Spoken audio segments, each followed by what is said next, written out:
பெருமாள். நல்லா இருக்கீங்களா? நல்லா இருக்கு பெருமாள். சொல்லுங்க பெருமாள்.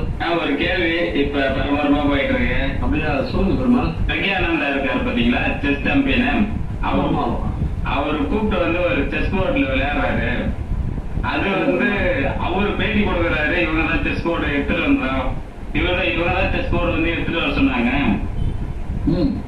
அதனாலதான் எடுத்துட்டு வந்தேன். ஆனா ஆதவ அர்ஜுனா வந்து ஒரு மேல போட்டு என்ன சொல்றாரு, சிஎம்ஏ வீட்டுல இருந்து செஸ் போர்டு எடுத்துட்டு வந்தாரு விளையாடுறதுக்கு அப்படின்ற ஒரு கருத்து வைக்கிறாரு. ஆதவ அர்ஜுனா வந்து எப்பவுமே மேடையில பேசும்போது பாத்தீங்கன்னா பூனைக்குட்டி புலிக்குட்டி மாதிரி பேசுவாரு. புரியுதுங்களா? கண்டிப்பா. இப்ப நம்ம நாட்டுல ஒரு மிகப்பெரிய தவறு நடந்திருக்கிறது அதுதான். பூனைக்குட்டிய புலிக்குட்டி ஆக்கி இருக்காங்க. ஆனா ரேசர் ரொம்ப நாள் நிக்காது, கலந்துடும். அந்த தம்பி ஒரு புகழ்பெற்ற உலக அளவில் ஆடக்கூடிய ஒரு சாம்பியன். அந்த தம்பியை கூப்பிட்டு கௌரவிக்கிறது சந்தோஷம். ஆனா அவர் பெரிய வச்சு அரசியல் பண்றாங்க பாருங்க, அது அநாகரிகம். அதுதான் ஏன்னா ஒவ்வொரு டைமே அந்த மீடியாவில் இப்படிதான் கிரியேட் பண்ணணும் செய்தியை அப்படின்னு சொல்லிட்டு ரொம்ப நாளாவே அது எல்லாத்துக்குமே தெரியும், இப்படிதான் பண்ணிட்டு இருக்காங்க.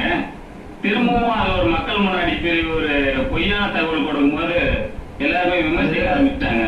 அது என்னன்னா பழக்க தோசம் அவங்களுக்கு.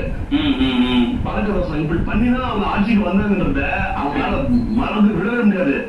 பொய் சொல்றது எப்பவும் நிறுத்தவே மாட்டாரு இவரு. ஆதவர்ஜுனாவால நிச்சயமா தமிழகாவுக்கு விஜய்க்கு மிகப்பெரிய அழிவு காலம் காத்திருக்கு.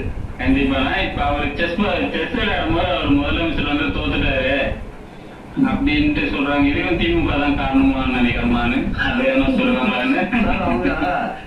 அவங்களுடைய கையாளத்துக்கு எல்லாத்துக்குமே காரணம் திமுக.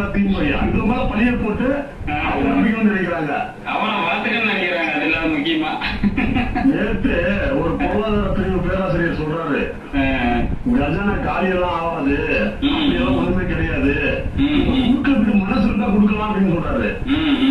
ஆனா இவங்களுக்கு வந்து 6 மாசம் டைம் வேணும்னு கேட்கறாங்களே. தேர்தலுக்கு முன்னாடி மக்கள் மத்தியில நாங்கள் ஜெயித்தா 6 மாதம் கழித்து உங்களுக்கு செய்வோம்னு சொன்னாங்களா அவங்க? அதை சொல்லிடுறேன் சார், மக்களை வந்து ஏமாத்துறதே குறியா இருக்க கூடாது. அதை விட முக்கியம் என்ன தெரியுங்களா, கொடுக்க முடியல, சிஎம் வந்து என்ன காரணம் கொடுக்க முடியலன்னு சொல்லிட்டு பிளஸ் முன்னாடி நின்று பீப்புள்ஸ்க்கு சொல்லணும்.